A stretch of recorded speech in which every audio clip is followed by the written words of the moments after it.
तर बघा इथं मुलं पण आवडीनं खातील अशी ही भाजी आहे, कारण मुलाला पुरीसोबत जर अशी भाजी दिली तर ते खूप आवडीनं खातात. तर इथं बघा बटाटे मी कुकरमध्ये लावून घेतले होते आणि 2-3 शिट्ट्या झाल्यानंतर बटाटे व्यवस्थित असे सॉफ्ट झाले होते. त्यानंतर बटाटे काढून थंड करून घेतले आणि त्याची साल काढून त्याला मॅश करून घेतलं आणि इथं भाजीची म्हणजेच फोडणीची तयारी करून घेतली होती. कांदा टोमॅटो चिरून घेतला, लसूण वाटून घेतला, कोथिंबीर पण चिरून घेतली आणि थोडासा कढीपत्ता घेतला होता आणि हे सगळं साहित्य काढून घेतल्यानंतर एका पातेल्यामध्ये गरम पाणी करायला पण ठेवलं होतं आणि कढईमध्ये तेल पण गरम करायला ठेवले होते. आणि ह्या भाजीला जास्त काही मसाले लागणार नव्हते आपल्याला, एकदम साधे आणि सिंपल भाजी आहे आणि आपल्याला जे घरगुती वापरातले मसाले आहेत तेच मसाले इथं मी वापरणार होते. तर इथं बघा मी जे आपल्या मसाला डब्यामध्ये असतात तेच मसाले घेतले होते. तर त्यानंतर तेल गरम झालं आणि तेल गरम झाल्यानंतर त्यामध्ये मोहरी आणि जिरे टाकले आणि दोन्ही पण तडतडल्यानंतर त्यामध्ये जो ठेचून घेतलेला लसूण होता तो लसूण टाकायचा आणि लसूण थोडा गोल्डन ब्राऊन कलरवर झाल्यानंतर मग त्यामध्ये कढीपत्ता पण टाकून घ्यायचा. तर इथं मी दोन्ही पण टाकून घेतले आणि दोन्ही पण व्यवस्थित असं फ्राय झाल्यानंतर त्यामध्ये आपण जो चिरून घेतलेला कांदा आहे तो ॲड करायचा आणि कांदा पण गोल्डन ब्राऊन कलरवर होईपर्यंत त्याला फ्राय करत राहायचं.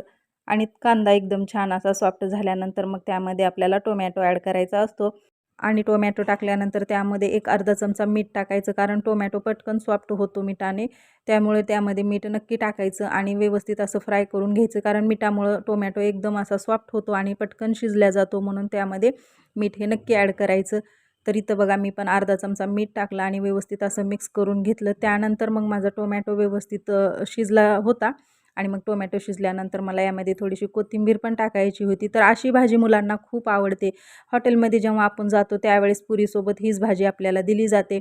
तर तुम्ही एक वेळेस नक्की ट्राय करा, मुलांना खूप आवडेल आणि मुलं आवडीनं पण खातील ही भाजी.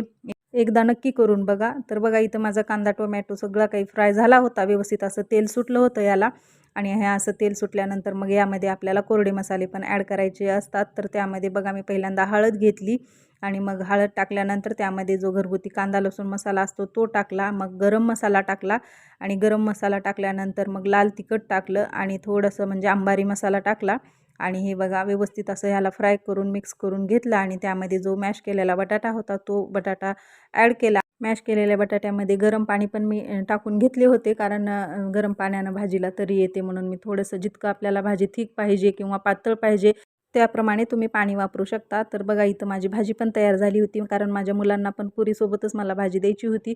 खूप छान आणि टेस्टी अशी भाजी झाली होती. तर कशी झाली कमेंट्समध्ये नक्की सांगा आणि व्हिडिओ आवडला असेल तर व्हिडिओला लाईक करा, शेअर करा आणि कमेंट्समध्ये नक्की सांगा की भाजी कशी झाली होती.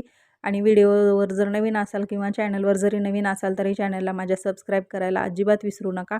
तर भेटूया अशा छोट्या छोट्या व्हिडिओसोबत. तोपर्यंत सगळं